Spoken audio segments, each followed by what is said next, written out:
Hello and welcome to Salford Now. I'm Rory Cowan. And I'm Inez Baruch. Our top story. Vincent O'Kane's murder trial continued today. The Salford-born man was accused of murdering 55-year-old Philip Edge in March. Joining us live from Manchester Crown Court on Skype video call is our reporter Ellie Aspinall.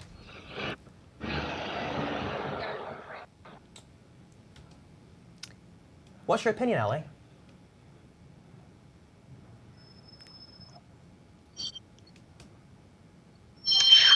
Manchester Crown Court for a second day following the trial of Vincent O'Kane, who's accused of killing 55-year-old Philip Edge at flat 50 Florence Street, Eccles, earlier in March of the 26th this year. Throughout today, we've heard evidence from several key witnesses who've all spoke of Mr. Edge's good character, but have expressed the victim suffered with long-term alcohol abuse, as well as mental health problems like schizophrenia and depression. The first witness to give evidence today was Whitaker, who was Mr. Edge's care coordinator for 2 years leading up to his death. Mr. Whitaker told the court that throughout this period, Mr. Edge had been receiving benefits from the Department of Work and Pensions in the sum of £150 per week, which Mr. Philip collected every Wednesday morning at Cromwell House in Eccles. Following this, the witness also stated that he would make monthly visits to Mr. Edge, where he expressed deep concern for his client in regard to the exploitation of money by close acquaintances of Mr. Edge. And we can now confirm that those acquaintances are indeed the defendant Vincent O'Kane and the third witness of the day, Mary Williams of 16 Hall Bank, Eccles. Both Williams and neighbour Joanne Bennett also gave an account of the night of the 26th of March. Bennett describes hearing muffled arguments from the victim's property before a smashing of what she thought was glass and now has been confirmed as glass by Williams. There was then a silence, and 20 to 30 minutes later, police arrived on the scene. Williams, who gave evidence today for a pre-recorded interview, played to the court, describing to the arriving at her property around 12:20 a.m. on the Monday morning. He shouted, "Come quick, I think Phil," and that refers to Philip Edge. Thank you. Salford Central has an exhibit on the history of Salford. The foyer of the train station was made into a gallery which took commuters on a journey of 8,000 years to the Iron Age and Salford's occupation by the Romans. City Mayor Paul Dennett praised the work of the Greater Manchester Archaeological Advisory, saying he found the exhibition fascinating. The voluntary organisation Salford CVS has set up a dance classes for people with dementia. The classes are said to provide memory stimulation for the participants, along with social and physical benefits. Our reporter Grace Maley has more. With Dementia is a social entertainment group which provides a non-clinical environment for people with dementia and their families to socialise and have some fun. I kind of sadly lost my sister to dementia, and I found myself going into a deep form of depression. You know, how could I help her? And I think it's important for the carers of the people who are living with dementia to have some fun in their lives and to help those kind of people who are living with dementia also to have fun and enjoyment. My wife has been diagnosed with dementia, but unfortunately she's now in the Woodlands Psychiatric Hospital in the Clowton for assessment. And I come down here with my wife, but at the moment she's not here, so I come down to meet other friends and people. The Grand Palais in Salford is the perfect place to host Dancing with Dementia, as it allows older people to relive their memories from the past. Everyone is welcome. It's people who are living with dementia and the carers, but also people who are just lonely and they just want to have an afternoon of fun and friendship. The biggest advantage of an event like this is you get people with dementia that are mixing with the people that haven't got dementia. And unfortunately there's a massive stigma attached to dementia, and there shouldn't be. But what this does now is let the people get together and it removes some of the stigma. It just shows people with dementia are normal people. There's nothing at all wrong mentally with them, you know. And it's good to see them all mixing. This sort of organisation and most of them, if not all of them, are voluntary, and therefore it's definitely required in many areas. It's helped people who are losing the memories to come down, meet people. Music helps to create the past for people with dementia. Grace Maley, Salford Now, Swinton. Pendleton Together have raised the £25 million estimated by the Salford Council needed to remove the cladding on 9 tower blocks in Salford. The cladding contains aluminium composite material, which was also found in the Grenfell Tower. Josh Kelly is in the studio with us. So Josh, what's happening? Well, after the Grenfell disaster, tests were carried out on 9 social housing tower blocks in Pendleton. Now, when the results came back, it found out that they failed the national fire safety standards. So Salford Council were hoping to start work on stripping and recladding these towers this summer. This, however, was put on hold after the government refused to let them lend the funds to Pendleton Together, which are a private financial initiative that look after the tower blocks. There's a £400 million national fund for the national fire safety crisis. Pendleton Together aren't allowed to receive any of this money because they are a organisation that works for profit, despite them working for the council. Now, after a year of uncertainty, residents were concerned that the cladding was going to stay forever, but Pendleton Together have announced that they've secured £25 million to strip and reclad the towers. And what has been the reaction from the council? Well, the Salford Deputy Mayor, John Merry, said that the government are washing their hands of the situation, so not exactly a ringing endorsement. The government initially said that the council was responsible for funding, but in recent weeks they've been told they weren't allowed to lend the funds to Pendleton Together. So they were stuck in a bit of a situation. He said that the council's main focus is getting work carried out as quickly as possible. So finally something's getting done, hopefully not too long. Thank you, Josh. Thank you. New figures from the Bureau of Investigative Journalism state that at least 449 homeless people died in the UK last year. The homeless charity Crisis say these figures are deeply shocking and that such deaths need to be investigated. Our reporter, Matt Lansley, was at the homeless charity Emmaus.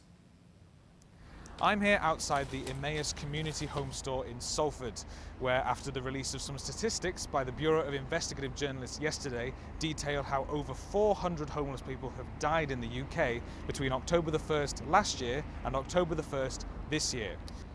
The community home store behind me offers a range of programs to help the local homeless population. It offers programs to reinstate them in the local community by letting them do tasks to pay for their hostel. Centres like Emmaus behind me unfortunately take an awful lot of funding to establish, seeing as they receive no direct funding from the central government. The concern is that patrons do not have the necessary social skills to survive, for example, if they come out of prison or if they decide to make themselves homeless due to isolation or addiction issues. And now for the sport with Luke Pearson. And Salford City have a big night ahead in the Premier Cup, don't they, Luke? They certainly do, Rory. The Ammies get their Manchester Premier Cup campaign underway this evening as they welcome Ashton United to the Peninsula Stadium. Graham Alexander's side are undefeated in their last 12 games, but the visitors travel to National League leaders as the most successful side in the competition's history. City will be hoping to go further than they did last season after crashing out at the quarter-final stage at the hands of FC United. With half-term fast approaching, the Salford Red Devils Foundation have announced they are hosting a 3-day Energise camp at the AJ Bell Stadium for youngsters to get involved with. Our reporter Roisin Crew spoke to Foundation manager Neil Blackburn to find out more. By the local community through sport, health and education, we are looking to develop that next rugby league superstar, hopefully an England international and a Salford Red Devils player. We're working with Salford Primary Care together and the Earlham GP and CADZ networks.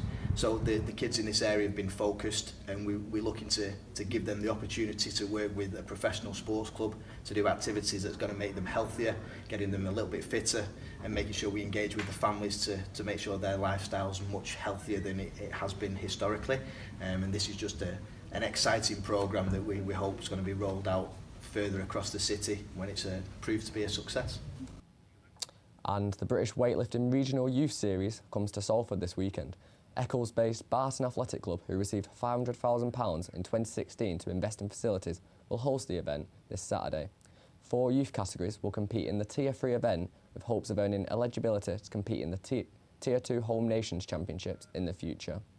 Welcoming competitors from across the Northwest, our reporter Anthony Pillin spoke to Barton Treasurer John Lightfoot to explain the layout of the competition.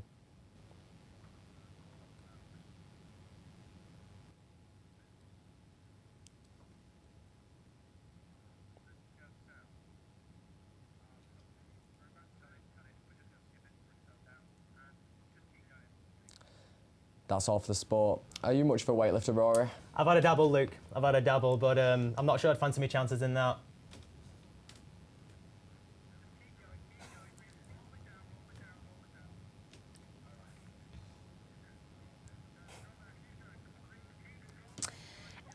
Ahead of World Mental Health Awareness Day, Manchester Art Collective We Are Willow have collaborated with the University of Salford. Our reporter Beth Hemmings has more.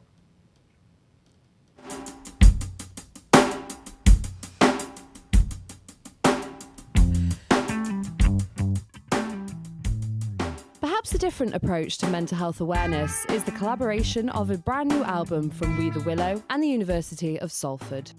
And it became apparent as the project went on that it probably affects us all more than we think. And we felt it was also important to have a female perspective on male mental health, because it's not going to just affect that person directly, it affects the people around them.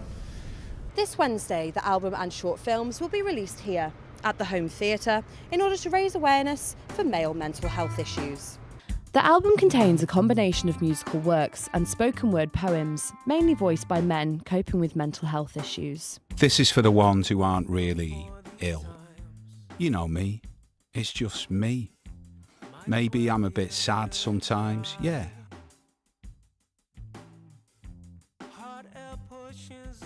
In the UK in 2017, a massive 6,233 suicides nationwide were reported by mentalhealth.org, with 76% of these being men. The album and collection of short films will be launched tomorrow at the Home Theatre for Mental Health Awareness Day. But the project wasn't originally planned to be such a grand spectacle. Basically, it's going to just start off as a small vinyl release of 4 tracks. So from those 4 tracks, there's now kind of, I suppose there's 16 projects. Because it's a charity album, that no one's getting paid for their contribution. So everybody did it voluntarily because they felt passionate about the subject. As soon as I express the belief that I do not belong in this hospital, which is a mental hospital, then those who dislike me want to find a worse place for me. Beth Hemmings, Salford Now. It's been a lovely sunny day here in Salford, but is it going to hold up? Chloe has more. And now for the weather. It's going to be sunny for the rest of the day, with temperatures reaching highs of 16 degrees this afternoon. It will be the same for tomorrow, followed by cloudy showers through the rest of the week until Monday, with temperatures dropping to 10 degrees. If you are heading out this weekend, please wrap up and stay warm. That's all from me. Back to the studio. And finally, this week is the 80th anniversary of the publication of the classic Salford novel, Love on the Dole. It's also 115 years since author Walter Greenwood was born. The Working Class Movement Library in Salford are marking the occasion with the event this week, featuring speakers from around 1 p.m. We spoke to Michael Herb, a trustee at the Working Class Movement Library, on the book's history. Greenwood was a local worker who wrote a book, Love on the Dole, based on his own knowledge and experiences of the unemployed movement in the 1930s. Very much based upon real people, including Eddie Frow, who was one of the founders of the library here. That's all from us today and this week. Remember to check out our website, www.salford.co.uk, and for all the latest news in your area, goodbye. Thank you.